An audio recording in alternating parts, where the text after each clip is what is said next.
42 anos de casamento e eu saí de casa com uma mala pequena, R$ 300 na carteira e R$ 4.200 costurados no forro do meu casaco velho, que Renato nunca teve curiosidade de tocar. Naquela manhã de domingo em São Paulo, o apartamento ainda cheirava ao café que eu tinha feito para ele antes de ele dormir de novo no sofá, do jeito que fazia todo o fim de semana. Eu me movi devagar, sem barulho, como aprendi a fazer dentro daquela casa. Fechei a porta com cuidado, coloquei a chave na caixa de correio e desci os 6 lances de escada sem olhar para cima uma vez sequer. Quando pisei na calçada e o sol bateu no meu rosto, a primeira coisa que senti não foi alívio. Foi um frio estranho no peito. Aquele tipo de frio que aparece quando você percebe que fez algo sem volta. A mala chacoalhava nas pedras irregulares da calçada da Vila Mariana. Dentro dela, havia 3 mudas de roupa, 2 pares de meia, meus remédios para a pressão, uma foto da minha mãe e uma Bíblia velha com um miolo gasto de tanto manuseio.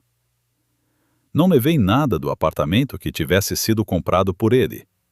Não queria carregar nem o peso de uma colher que tivesse passado pela mão dele. O ônibus estava vazio naquela hora. Sentei perto da janela e fiquei olhando a cidade acordar. Padarias abrindo, cachorros na calçada, um homem varrendo à frente do seu bar com um cigarro no canto da boca. A vida normal de um domingo qualquer em São Paulo. Só que para mim, aquele domingo não tinha nada de normal. Eu tinha 62 anos e estava começando do zero. Coloquei a mão por dentro do casaco e senti o forro firme com as notas dobradas lá dentro. R$ 4.200. Para muita gente é pouco. Para mim, eram 2 anos de pequenas coragens escondidas, de troco guardado no bolso do avental, de joias da minha mãe vendidas numa casa de penhora no Brás, enquanto Renato estava em viagem de trabalho. Cada nota tinha uma história que eu não contei para ninguém, nem para minha filha Patrícia, nem para meu filho Ricardo. Porque eu sabia que, se contasse, o plano desmoronava. Enquanto o ônibus atravessava a Avenida Paulista ainda meio vazia, me peguei pensando em como cheguei até ali. Não foi de repente. Não foi uma explosão. Foi uma erosão lenta, de décadas, feita de pequenas humilhações que eu aprendi a engolir como se fossem normais. E o pior é que por muito tempo eu realmente achei que eram. Amigos, se essa história já está tocando algo dentro de você, deixe seu like e se inscreva no canal. Isso ajuda muito e garante que você não vai perder o que vem a seguir. Conheci Renato numa festa de formatura de uma colega do curso técnico de enfermagem, em Campinas. Eu tinha 22 anos, diploma novo na bolsa e uma lista de planos que cabia em várias páginas. Queria trabalhar no hospital de clínicas, fazer especialização em UTI neonatal, morar sozinha num apartamento pequeno, mas meu. Tinha uma clareza sobre o futuro que hoje, quando lembro, me dói no peito de um jeito que é difícil de explicar. Renato era 10 anos mais velho, engenheiro numa empresa de construção civil, e entrou na sala daquela festa como quem já conhece o lugar antes de chegar. Alto, ombros largos, uma segurança no jeito de falar que eu, aos 22 anos, confundi com maturidade. Ele me encontrou perto da mesa de salgados, comentou sobre o calor, pediu meu número antes de eu terminar de responder a primeira pergunta dele. Eu fui embora daquela festa com o coração disparado, achando que tinha encontrado algo raro. Em 3 meses, ele já falava sobre casamento. Em 4 meses, minha mãe me chamou na cozinha dela numa tarde de sábado e disse, com aquela voz baixa que ela usava quando o assunto era sério, que Renato tinha olhos de quem não enxerga outra pessoa, só o que quer tirar dela. Eu ri. Disse que ela estava exagerando, que ele era atencioso, que me ligava todo dia, que queria saber de tudo o que eu fazia. Minha mãe ficou quieta e não insistiu. Mas o jeito que ela me olhou naquela tarde ficou guardado dentro de mim por décadas, aparecendo nos momentos mais inesperados, sempre com o mesmo peso. Me casei com Renato 6 meses depois da festa. Larguei o emprego no ambulatório onde tinha acabado de começar, porque ele disse que plantão de madrugada não era lugar para a mulher dele. Disse isso com um sorriso, com uma voz mansa, como se fosse um presente. E eu aceitei como se fosse. Guardei o jaleco branco no armário, encostei o diploma na parede do quarto e entrei numa vida que parecia sólida por fora e que por dentro foi me consumindo em silêncio por mais de 4 décadas. Renato nunca levantou a mão para mim em 42 anos. E por muito tempo foi exatamente isso que me impediu de enxergar o que estava acontecendo dentro da nossa casa. Porque o que ele fazia não deixava marca visível. Não havia nada para mostrar para ninguém, nenhuma evidência concreta que eu pudesse apontar e dizer: olha, está aqui, é isso. O controle dele era feito de coisas pequenas, de palavras ditas no tom certo, de silêncios calculados, de uma pressão constante e invisível que foi moldando meu comportamento ao longo dos anos até eu me tornar uma versão de mim mesma que a Conceição de 22 anos não reconheceria. As janelas do apartamento ficavam fechadas o dia inteiro. Essa foi uma das primeiras regras que aprendi depois que nos mudamos para São Paulo, quando ele foi transferido para uma obra grande na Marginal Tietê. Janela aberta entrava poeira, entrava barulho, entrava a conta de luz mais alta porque o ar-condicionado trabalhava mais. Eu tentei argumentar uma vez, nos primeiros anos, que ventilação natural não custava nada. Ele me olhou com aquela expressão que não era raiva, mas que pesava mais do que raiva. Uma expressão de decepção, como se eu tivesse dito algo infantil. E disse que entendia de contas melhor do que eu, porque era ele quem pagava todas elas. Depois disso eu parei de abrir as janelas. Ele tinha um caderno quadriculado onde anotava todos os gastos da casa. Não um aplicativo, não uma planilha no computador. Um caderno físico, com capa dura preta, que ficava em cima da mesa da cozinha como se fosse um objeto de decoração. Toda sexta-feira à noite ele sentava, abria o caderno e me pedia as notas fiscais da semana. Supermercado, padaria, farmácia, tudo. Se eu não tinha uma nota, precisava explicar onde tinha gasto e quanto. Certa vez, perdi o cupom do mercadinho da esquina, uma compra de menos de R$ 30, e ele passou a sexta-feira inteira me fazendo perguntas sobre aquele valor como se fosse um interrogatório. Eu aprendi a guardar cada papel. O que ele comia e o que eu comia não era a mesma coisa. Isso demorei para perceber porque foi acontecendo aos poucos, tão devagar que parecia natural. Ele chegava do trabalho e havia uma bandeja com queijo e frios que eu preparava para ele. Aos domingos ele comprava costela ou frango para churrasco no pequeno quintal do apartamento térreo que alugamos por alguns anos em Guarulhos. Eu cozinhava para ele e comia o que sobrava, que quase sempre era arroz, feijão e às vezes um ovo. Não porque não houvesse dinheiro para mais. Havia. Só que o dinheiro era dele, e as decisões sobre o que comprar também eram. Durante anos eu trabalhei em casa, limpando, cozinhando, lavando, passando, fazendo tudo o que precisava ser feito num apartamento de 3 quartos, com um homem exigente que notava quando a almofada do sofá estava 2 centímetros fora do lugar.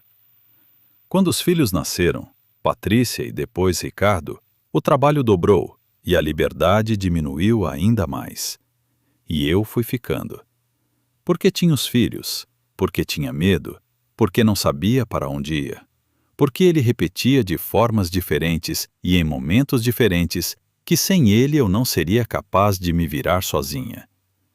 E em algum ponto eu comecei a acreditar nisso. O dia em que percebi que precisava ir embora não veio com uma grande revelação. Veio de um jeito pequeno e silencioso, como quase tudo que foi importante na minha vida. Minha neta Isabela tinha 7 anos quando ficou uns dias conosco. Patrícia tinha viajado a trabalho para Brasília e pediu que ficasse com a menina. Renato concordou sem reclamar, o que já era sinal de que ele estava de bom humor naquela semana. Na primeira noite, Isabela me ajudou a dobrar as toalhas na lavanderia e ficou me contando sobre a escola, sobre uma amiga chamada Lara, sobre um passarinho que tinha aparecido na janela do quarto dela. Eu ouvi tudo com uma atenção que fazia tempo que eu não conseguia dar para ninguém, porque dentro daquela casa eu sempre estava com uma parte da cabeça monitorando o humor de Renato. No jantar do segundo dia, Isabela derrubou o copo de suco em cima da toalha branca que Renato gostava de colocar aos domingos. O copo não quebrou, mas o suco se espalhou rápido, uma mancha roxa grande no meio da toalha engomada. Isabela ficou imóvel, olhando para a mancha com aquela cara de criança que sabe que fez algo errado sem querer. Eu me levantei para buscar um pano, mas antes de eu dar 2 passos, Renato já estava de pé, com uma voz baixa e cortante que eu conhecia de cor, dizendo que criança sem cuidado era uma vergonha, que toalha boa não crescia em árvore e que Patrícia não estava ensinando a filha direito. Isabela não respondeu. Abaixou a cabeça e ficou quieta com os olhos no prato, exatamente do jeito que eu aprendi a ficar décadas atrás. E foi nesse momento, vendo aquela menina de 7 anos engolir em seco e fazer o corpo pequeno na cadeira, que algo dentro de mim parou de funcionar do jeito antigo. Não foi raiva. Foi uma clareza fria e absoluta. Eu estava olhando para o que eu tinha me tornado, e eu não podia deixar que ela aprendesse o mesmo. Naquela noite, depois que Renato foi dormir, Isabela veio até a cozinha onde eu ainda estava e puxou a minha mão. Ela me olhou com os olhos grandes e perguntou em voz baixa se eu tinha medo dele. Eu não consegui responder. Ela apertou minha mão mais forte e disse, com uma seriedade que não combinava com a idade dela, que a gente podia ir embora. Que ela ia junto se eu quisesse. Dormi mal naquela noite. Mas pela primeira vez em muitos anos, dormi com um plano começando a tomar forma na minha cabeça. E esse plano tinha uma exigência que eu nunca tinha me dado antes. Dinheiro próprio, escondido, suficiente para dar o primeiro passo sem precisar pedir nada para ninguém. Juntar dinheiro escondido dentro da própria casa é o tipo de coisa que você nunca imagina fazer até que percebe que não tem outra saída. Na manhã depois da conversa com Isabela, acordei antes do alarme de Renato e fiquei olhando para o teto por um tempo que não sei dizer quanto foi. A cabeça trabalhava rápido. Eu não tinha conta bancária própria. Renato tinha insistido, logo no começo do casamento, que fazia mais sentido ter uma conta conjunta, que era mais prático, que assim ele conseguia organizar melhor as finanças da família. Eu concordei sem pensar muito. Passei 42 anos sem ter um único centavo que fosse exclusivamente meu. Então, o plano precisava ser em dinheiro vivo, escondido em algum lugar que ele nunca fosse procurar. E precisava crescer devagar o suficiente para não levantar suspeita nenhuma. A primeira vez que guardei dinheiro foi por acidente. Fui ao mercado perto de casa e o caixa me deu o troco errado, R$ 5 a mais. Voltei para casa com aqueles R$ 5 na mão e fiquei parada na cozinha pensando no que fazer. Devolver ao mercado era o certo. Colocar no caderno das contas de Renato era o que ele esperaria. Mas eu dobrei as notas e enfiei no bolso do avental sem dizer nada para ninguém. Aquela noite eu não dormi bem. Fiquei com a sensação de que tinha feito algo errado. Mas ao mesmo tempo havia uma faísca pequena dentro do peito que eu não conseguia apagar. A partir dali, passei a separar trocos sempre que podia. R$ 10 aqui, 15 ali, às vezes 20 quando a compra era maior, e eu conseguia equilibrar os valores de um jeito que não aparecia nas notas fiscais. Renato conferia os cupons, mas não fazia as contas de cabeça, ele dependia dos números impressos. Isso me deu uma margem pequena, mas constante. As joias da minha mãe foram outra fonte. Depois que ela faleceu, fiquei com uma caixinha de madeira com algumas peças simples que ela tinha guardado a vida toda. Renato nunca perguntou sobre elas. Para ele, era um bugiganga sentimental sem valor prático. Para mim, eram a possibilidade de um começo. Fui até o Brás numa tarde em que ele estava em reunião em Santo André, levando as peças dentro de um saco de tecido dentro da bolsa. A casa de penhora não pediu documento para a compra e o dinheiro foi pago na hora, em notas pequenas. Voltei de ônibus. Destruí o comprovante em pedaços minúsculos dentro do banheiro de um posto de gasolina na Radial Leste e guardei o dinheiro dentro da Bíblia velha que ficava no fundo do armário do quarto de hóspedes. 2 anos depois, eu tinha R$ 4.200 guardados naquela Bíblia. Depois, transferi tudo para o forro do casaco velho, que costurei à mão com linha grossa numa tarde em que Renato foi jogar baralho na casa de um amigo no Tatuapé.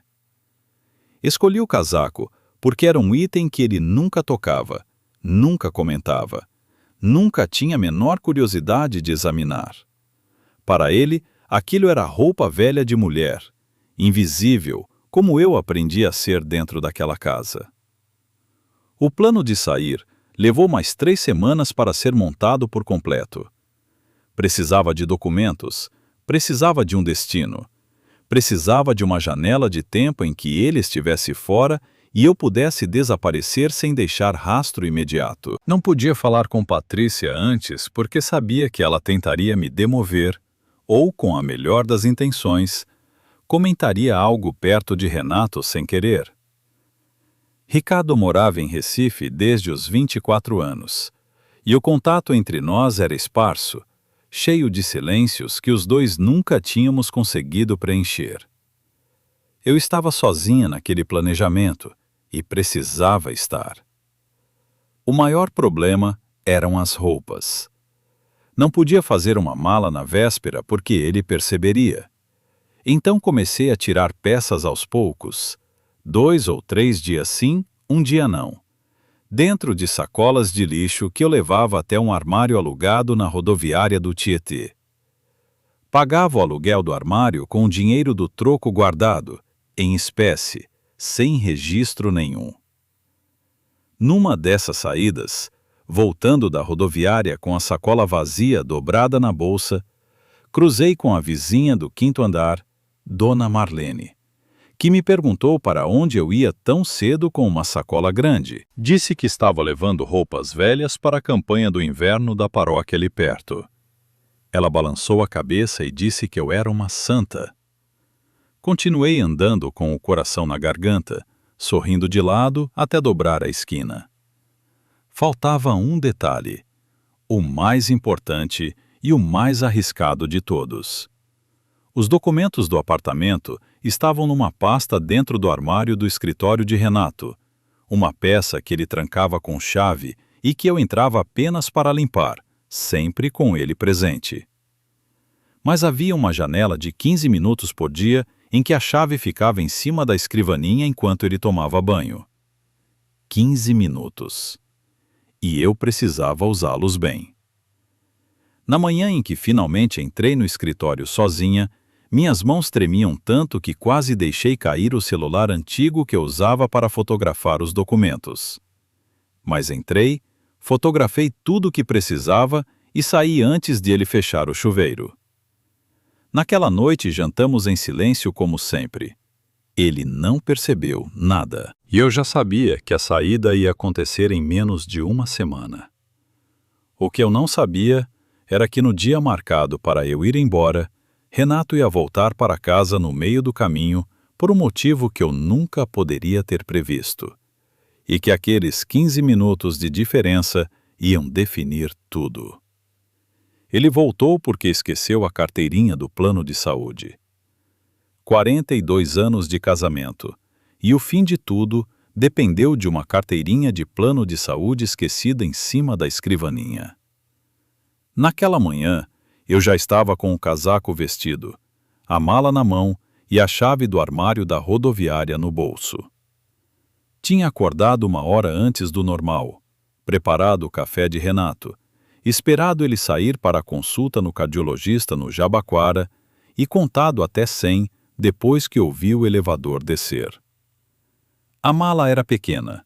O casaco pesava mais do que deveria por causa dos R$ 4.200 no forro. E eu estava na porta quando ouvi o som que me congelou no lugar. O motor do carro dele entrando de volta no estacionamento do prédio. Não pensei. O corpo agiu antes da cabeça. Joguei a mala atrás das vassouras no corredor de serviço, tirei o casaco e larguei em cima dela.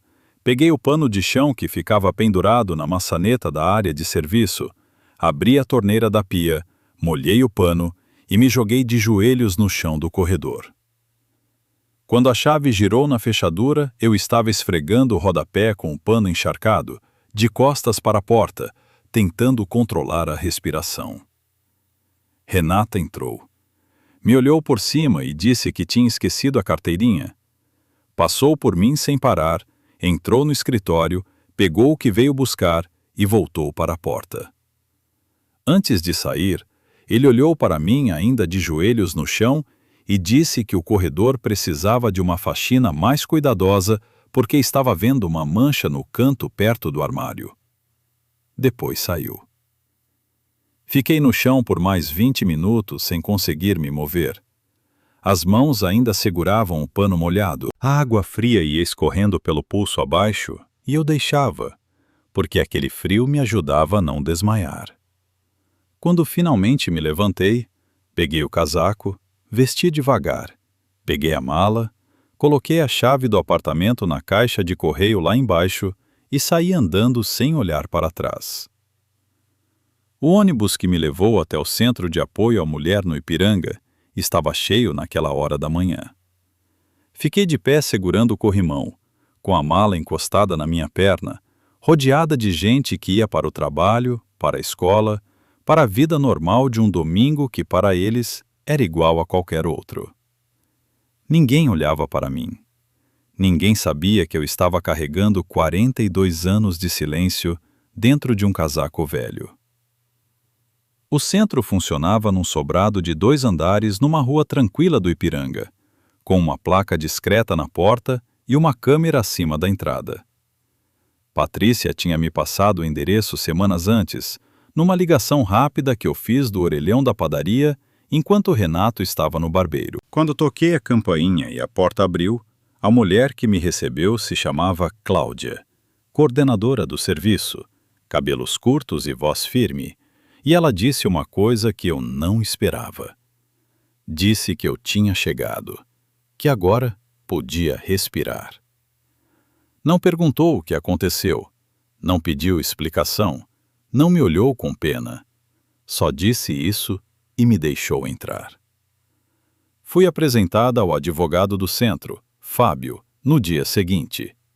Jovem, organizado, com uma pasta cheia de papéis e um jeito direto de falar que me agradou desde o começo. Ele abriu o processo de divórcio e, em paralelo, pediu autorização judicial para acesso aos dados bancários de Renato, como parte do levantamento de bens para a partilha.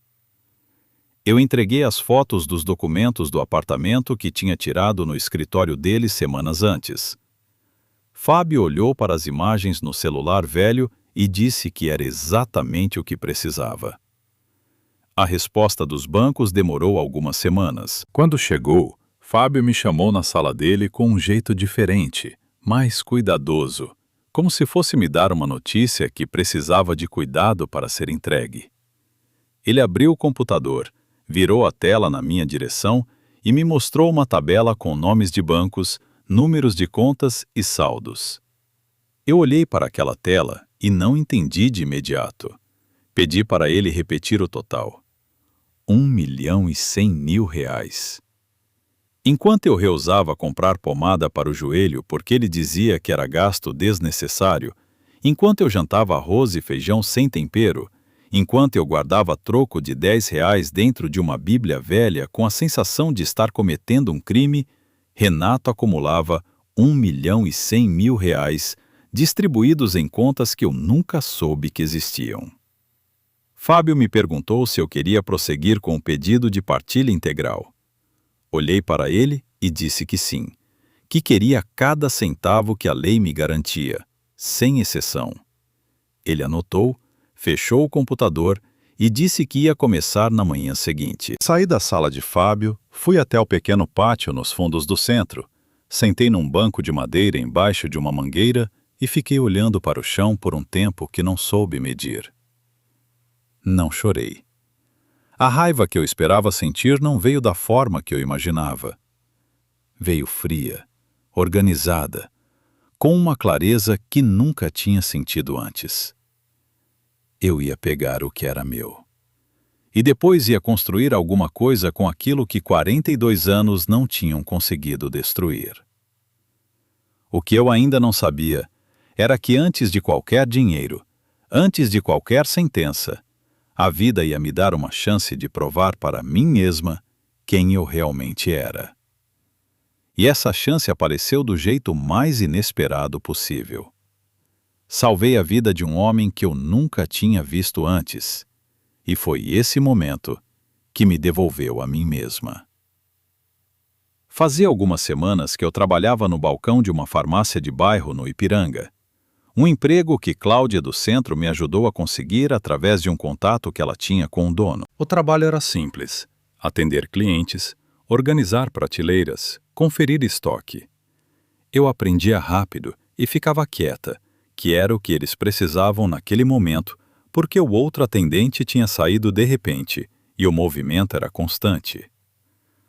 Numa tarde de semana comum, um homem de uns 60 anos entrou pela porta com passo lento, pediu um medicamento para a pressão e, enquanto eu me virava para pegar na prateleira de trás, ouvi um baque pesado no chão. Quando me virei, ele estava caído no corredor entre as gôndolas, de lado, sem movimento. A outra atendente gritou. O farmacêutico de plantão saiu da área de manipulação com a expressão de quem não sabia o que fazer. 2 clientes recuaram em direção à porta. Eu larguei o que tinha na mão, passei por cima do balcão e me ajoelhei no chão antes de pensar. Os dedos foram direto para o pescoço dele buscando pulsação. Nada. Inclinei a cabeça dele, verifiquei a via aérea, posicionei as mãos no centro do peito e comecei. 30 compressões, 2 ventilações. 30 compressões, 2 ventilações. Contava em voz alta sem perceber, a voz saindo firme do meu peito, como se os 30 anos de distância entre aquele momento e o ambulatório onde eu trabalhei em Campinas simplesmente não existissem. O farmacêutico ligou para o SAMU. A outra atendente ficou parada com o telefone na mão sem conseguir falar. Eu continuei. O suor escorria pelo rosto, os joelhos doíam no chão de cerâmica fria, os braços começaram a pesar depois do 4º ciclo, mas eu não parei. 6 minutos depois, debaixo das minhas mãos, o peito dele se moveu sozinho. Uma vez, depois outra. Irregular e fraco, mas presente. Virei ele de lado, mantive a cabeça estabilizada e fiquei ali, segurando até o SAMU entrar pela porta 2 minutos depois.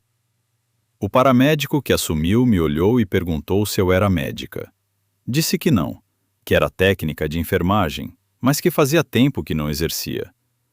Ele assentiu, verificou o paciente e disse em voz baixa que se eu tivesse esperado a ambulância, o homem não teria chegado com função cerebral. Depois, entraram com a maca e eu fui me levantando do chão devagar, com os joelhos travados e as mãos ainda tremendo. O dono da farmácia, seu Benedito, chegou meia hora depois que o SAMU saiu.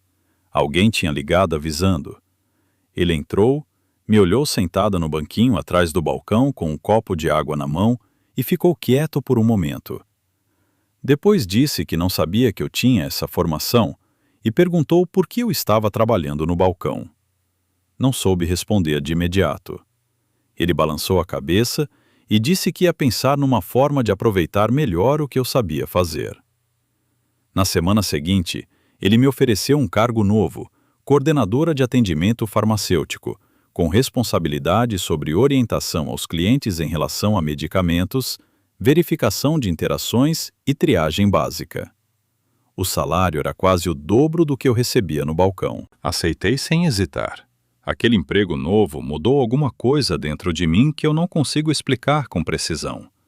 Não foi só o dinheiro, embora o dinheiro importasse muito naquele momento.